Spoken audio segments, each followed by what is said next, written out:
Okay, just doing a quick sound check here. 1, 2, 1, 2. Testing, testing. Okay, perfect. Thank you.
Välkommen till Kungliga Vetenskapsakademin och den här presskonferensen då vi ska presentera årets Nobelpris i kemi.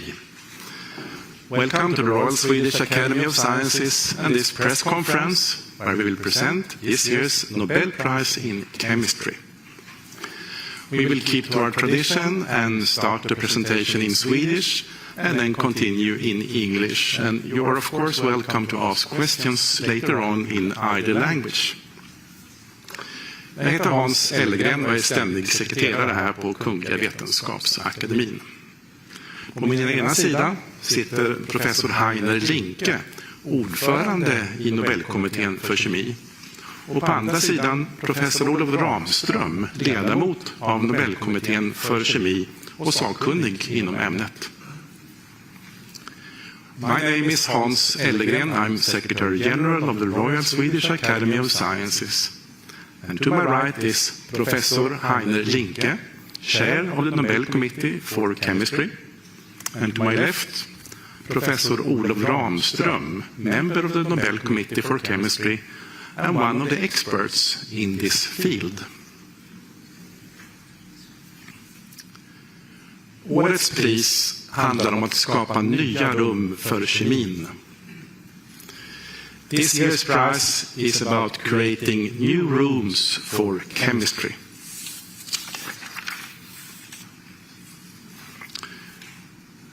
Kungliga Vetenskapsakademin har idag beslutat att utdela 2025 års Nobelpris i kemi till Susumu Kitagawa, Kyoto University, Japan, Richard Robson, University of Melbourne, Australien, och Omar Yagi, University of California, Berkeley, USA, för utveckling av metallorganiska ramverk.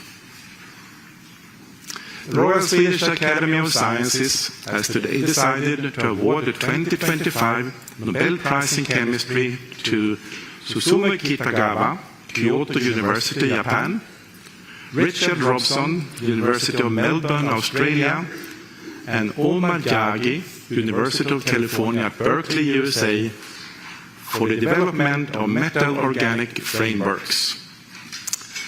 Professor Heiner Linke will now give us a short summary in English. Please.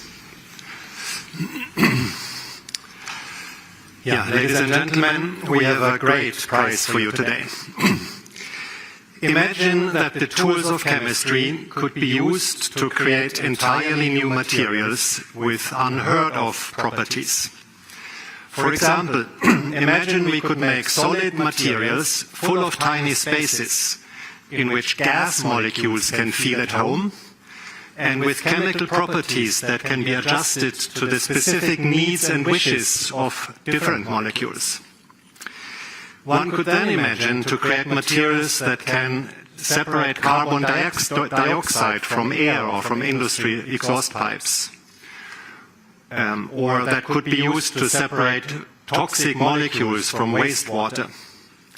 One could imagine making materials that can harvest water molecules from dry air and make potable water in a desert, or materials that have catalytic properties on their inside, so that toxic gases could be absorbed and then transformed into unharmful substances. This year's laureates have achieved just that. They have found ways to create materials, entirely novel materials, with large cavities on their inside, which can be seen almost like rooms in a hotel, so that gas molecules can enter and also exit again from the same material.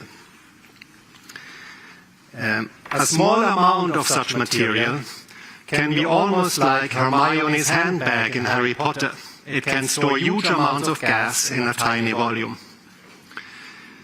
This type of materials, called metal organic frameworks, can be created with almost unlimited variations, creating unending possibilities for the greatest benefit to humankind.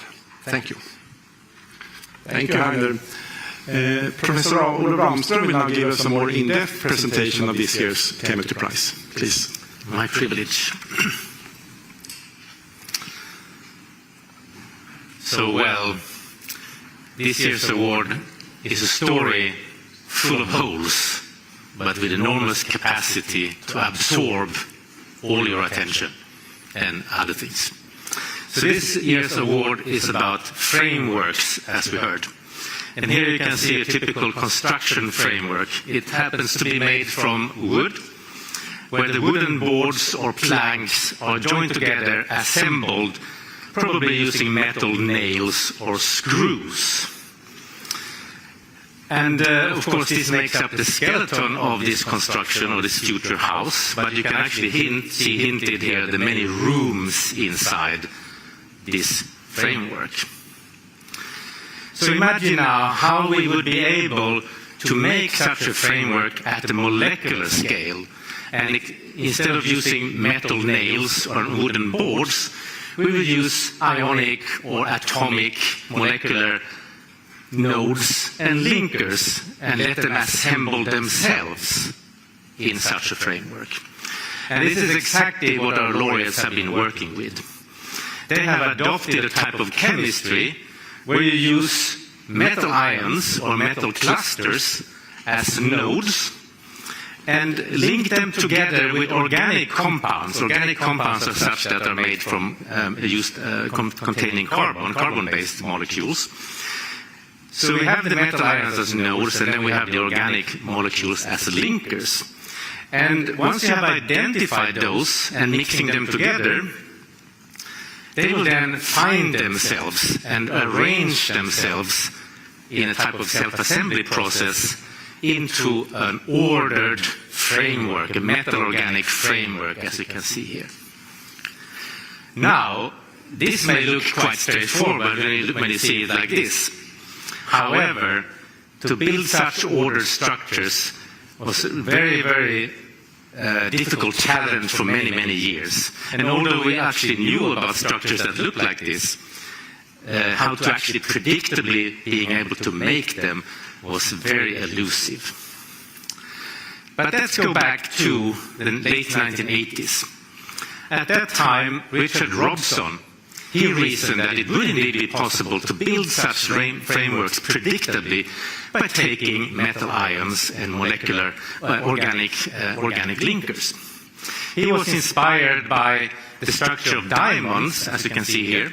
And if you know, diamonds are based on carbon atoms, and each carbon atom in diamonds are surrounded by 4 other carbon atoms in a pyramidal or tetrahedral orientation or shape. And as you can see here in red. So Richard Robson reasoned that if you take a metal ion, in this case copper 1, as you can see here in purple, acting as nodes, and mix that together with an organic molecule, which is also pyramidal shape or tetrahedral shape. You can see it here in yellowish white. And in this case, each arm of this molecule, this organic molecule, has a so-called nitrile group. And the copper ion and the nitrile groups, they can find each other and form bonds. And that will, in principle, lead to a structure that would be similar to the structure of diamonds. Well, contrary to the general expectation at that time, in the late 80s, this actually worked really, really well. And Richard Robson obtained such an ordered framework structure, as you can see here. Now, in contrast to diamond, to the structure of diamonds, where the carbon atoms are very, very tightly packed, this framework, however, contained cavities or holes. As you can see here, relatively large cavities or holes. And when you make this material, these cavities will be filled by, we call them inclusions, compounds, in this case solvent molecules, and also negatively charged ions, what we call counter ions. Once having showed this work, this demonstrated that this is indeed possible, Richard Robson also reasoned, he came up with several principles and discussed different features of such material. He, for example, discussed how to modulate such materials to make them more strong, how to keep together more strongly, to make the cavities smaller or bigger. He also predicted some applications of such materials, such porous materials. He also was able to show one such application. He was actually able to replace those negatively charged ions I mentioned with other ions in a common process in chemistry called ion exchange. And he could do this without the material collapsing in the process. Now, this is all about porous materials. And one of the absolute most important applications of porous material is gas adsorption. So we're jumping ahead a few years. And Susumu Kitagawa, he managed to demonstrate that gas adsorption is indeed possible in these materials. So he designed and produced a relatively complex framework, as you can see on this picture. And this framework, too, contained cavities or channels. You can see them here in yellow.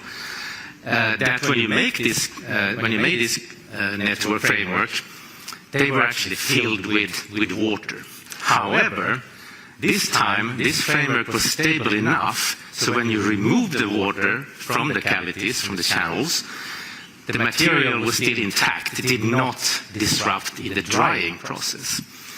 So now you had a material that was empty, and that could be used to adsorb, to take up gas molecules in a gas absorption process. And Susumu Kitagawa could show this for several gas molecules, such as methane, oxygen, and nitrogen.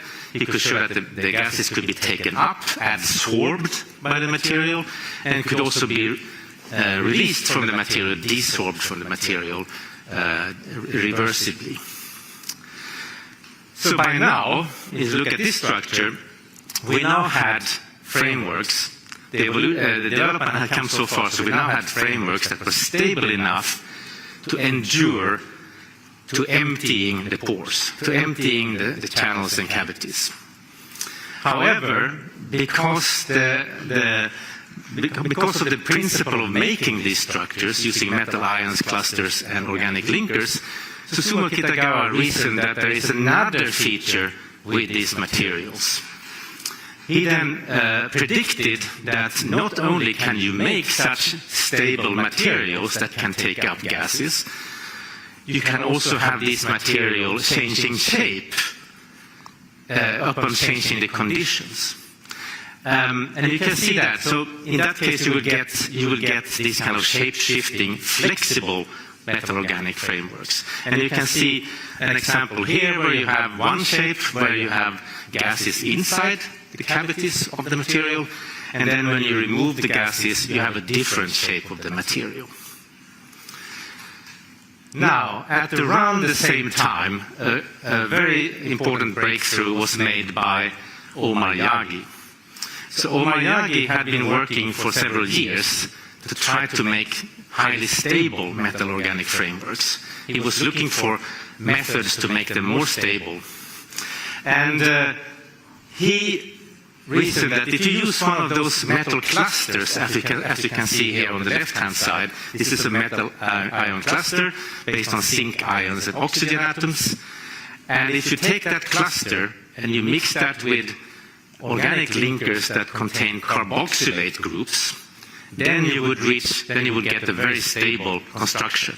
And he could show that in this structure, this metal organic framework, which was denoted MOF5. And as you can see, this framework is a cubic framework. You have lots of cubes stacked upon one another. And you can also see that this is a very porous framework, and you can see the cavities or the inside the framework symbolized by these yellow spheres. Now, this is an astonishing framework because it was highly stable. It was stable all the way up to 300 degrees Celsius, heating up to 300 degrees Celsius. But even more remarkable with this material was that it contains an enormous surface area. So just a few grams of these porous materials, roughly the same amount as a small sugar cube, a couple of grams, contain as much surface area as a large football pitch. That is several thousands of square meters, right? So in a sense, that's exactly what Heiner mentioned before. This is a little bit like Hermione's handbag, small on the outside, but very, very large on the inside. And what this also showed is that this material are very, very suitable to absorb large amounts of gases and other molecules. And this became an eye-opener for the entire field. So not only did people coming in the field from outside of the field, but also industry became very, very interested in these materials.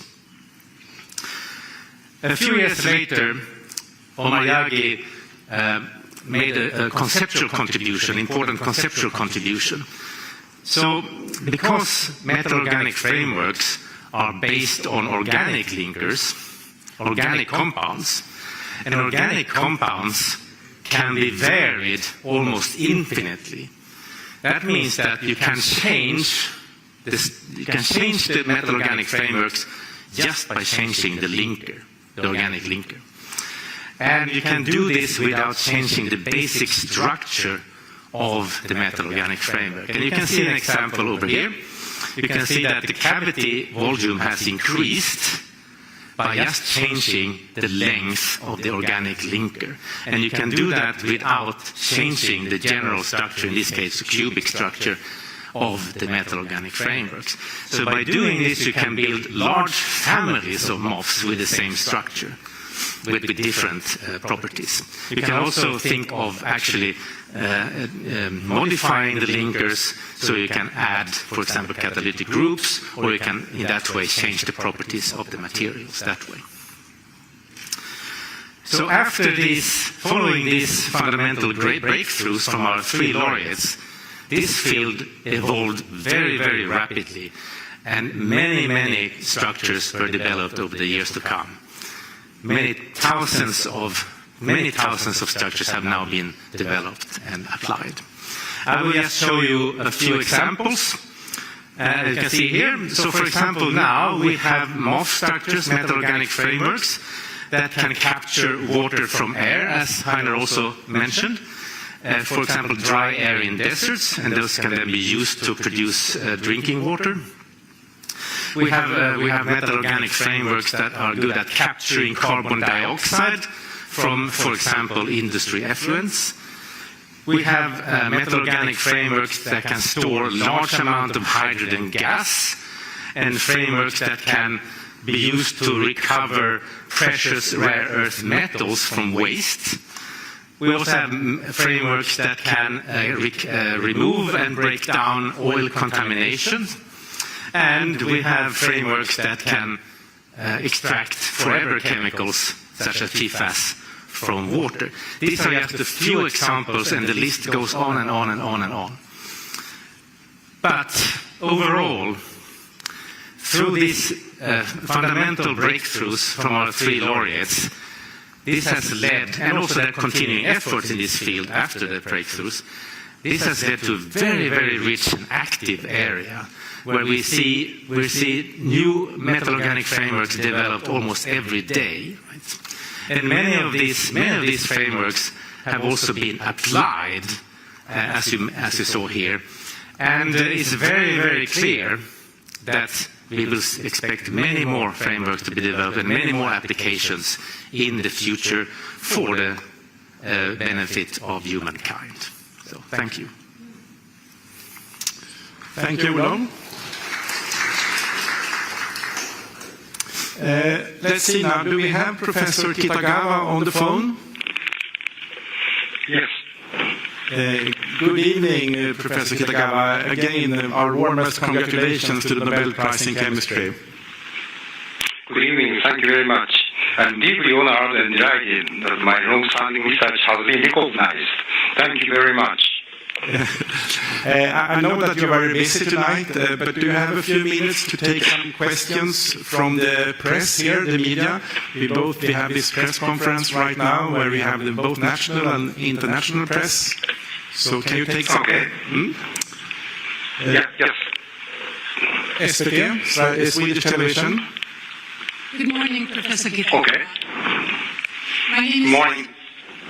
My name is Susan Ritson, and I work for Sveriges Television, Swedish Public Service Television. I want to congratulate you on your achievements. Thank you very much. I was wondering, science aside, what were your thoughts when you received the news just a short while ago?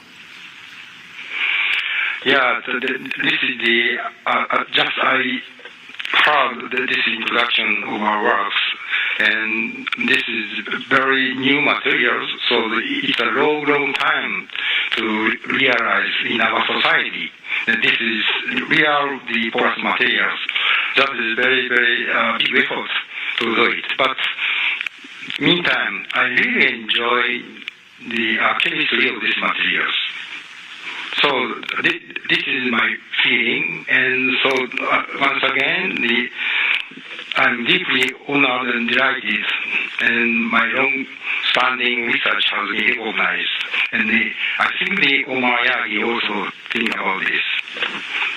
I know Professor Olof Ramström mentioned that your discoveries gives us hope. Do you agree? And what are your hopes for the future with the MOFs?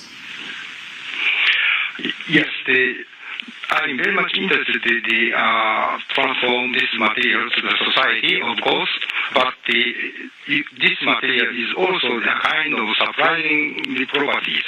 So this is my fun to discover new properties depending on the softness and also the several and the new characters of and properties of these framework materials. Okay, next question. おめでとうございます。おめでとうございます。ありがとうございます。I'm Anneli Negner on TV4. I'm wondering, would this technique make it cost efficient to suck out carbon dioxide from the air to help fight climate change? Yes. Yeah. So the properties of these materials is the sort of the well-defined porous structure. So that means the surface of the pore can strong interaction with the CO2, but this interaction is in a scientific word that is the physisorption. So the interaction energy is not so strong. So that means easy to capturing these materials, but easy to release this material. So energetics is quite the important for this technology. So this material can realize it. I think it.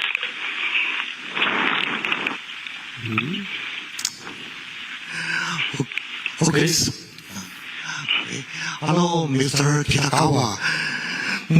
Yes. It's known that MOFs shows great potential in gas storage. If production remains costly, what technological breakthroughs in the next 5 years could truly advance their commercialization?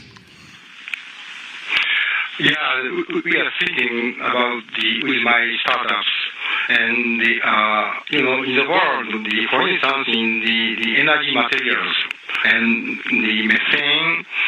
In that case, for instance, well-developed countries still the difficult to have pipelines all over the country. So this means we need to still have the cylinder or something for the store this methane materials, but it's very heavy because the high pressure cylinder we use. This is 100 years tradition. So by using these materials, we can make this cylinder is lighter and lighter and easy to deliver to any places. So this is reality in the next 5 years, I think. We have a Polish TV here. Hello, Professor Bogdan Rajewski from the Polish television. Congratulations. I wanted to ask you, because what's so amazing about metal organic frameworks is the wide variety of applications they have already found. I'm wondering, in what field do you find most important or possibly most promising for the future in terms of practical applications of MOFs? Yeah, my dream also, this is not realized. My dream is to just handle the air, because air contains CO2, oxygen, and the carbon elements, oxygen elements, nitrogen elements. That means, for instance, if you think about your body, proteins contains carbon, nitrogen, oxygen, and also fuel contains carbon, hydrogen, and something. So air contains most of the elements for our important materials. So my dream is to capture air and separate air to, for instance, in the CO2 or oxygen or water or something, and convert this to useful material using the renewable energy. Okay? So even if we obtain the fuel from the air, so fuel is combusted into the air, but we can still the use of this air. So that cycle is quite important for our society and also our planet. So this is my dream, and also we have to realize it using this kind of porous materials. This is my answer. I have a question here, please. Hi, Professor Kinagawa. This is Yue from Chinese media, The Intellectual. My question is, how persistent is materials created using this framework? Will it dissolve soon, or could it last for centuries? And what is the environmental implication of that? Thank you. Yeah, and first of all, I have to say I'm very enjoying, even I have a very difficult situation. So creating new materials is very important.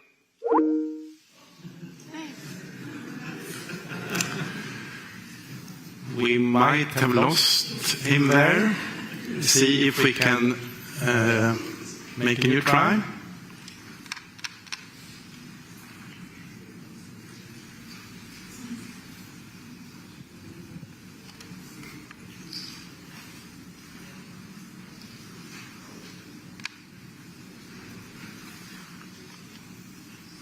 We give it a few more seconds, a chance here. Hello? Hello, yeah. Now you're back here. Maybe we should take a new question from the publicist over there. Okay, so Hello. how long I have to stay here? How long? Because I have to go out for the meeting. So how long? 5 minutes? Okay, sure. Okay, I'm from the Swedish media magazine called Forskningen Framsteg. I would just like to know, what was your, did you anywhere during all these years of research hesitate or doubt that you would manage to create these frameworks? And what was the biggest challenge, the threshold that you had to manage? Can you say something about that? Yeah, so the advent of this material, we have already current material. We have activated carbons, steelite, and so on and so forth. So we have to show this material is quite stable, even without gas molecules. So this is a very tough time. So but I was so optimistic because the create of new material is very much fun. It's very challenging. So anytime I told to the students, the challenge is very important in chemistry and science. So that's the point. I recall I look back this time. Okay, we take one final question there, please. Oh, final, okay. My name is Riko Takahashi and Kyoto News Japan. I say even in Japanese, おめでとうございます。And then if you said you are short of time, so I just do simple questions. Where were you when you got, I have two questions. Where were you when you got a phone call from the Nobel Committee? And, Yeah, first answer. And, very surprising. Very surprising. Yeah, very surprising. And also very pleased. Yeah, very happy. Because this is a long-standing chemistry. So this is recognized. This is my I'm pleased to know that. And maybe we can share the feeling with the Omar and Richard. Okay, Professor Kitagawa, I think that's the final question. Thank you for your important answers here, and we look forward to see you here in Stockholm in December. Yes, I will. Thank you very much. Thank you. Thank you. I can inform you that we were able today to reach all three laureates, so they have been informed. Now there is time to ask any further question there might be to the prize committee about the work or something else that is related to the Nobel Prize in Chemistry.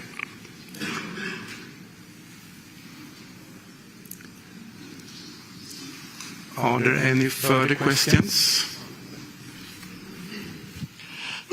Could you tell us how Mr. Robson and Mr. Omariagi reacted when you announced them the prize? They were rather glad. They were surprised, of course, as all laureates are, essentially all. But of course, this is a very staggering moment for someone to get a call like this, and they were really happy.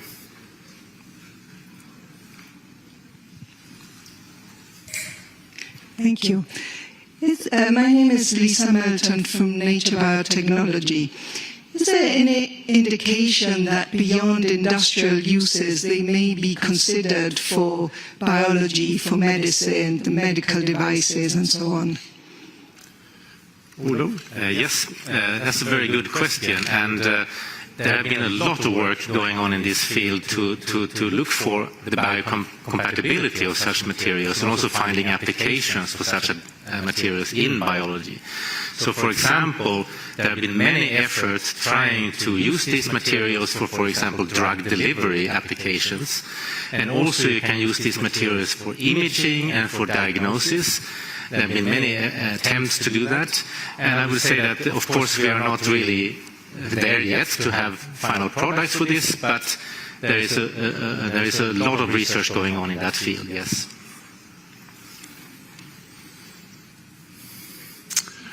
I think that might be it. Thank you for your interest to coming here. We hope to see you back here at the Academy on Monday when we will present this year's prize, Sveriges Riksbank's Prize in Economic Sciences in the memory of Alfred Nobel. Thank you.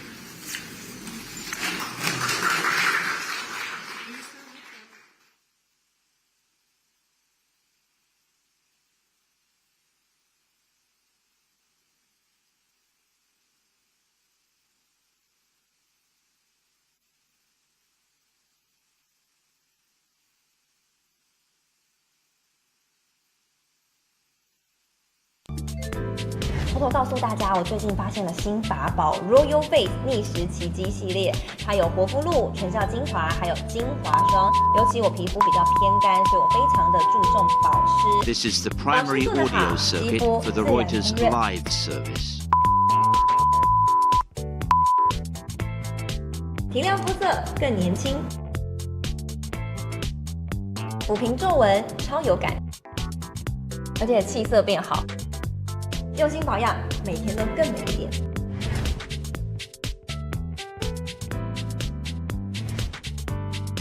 美吧。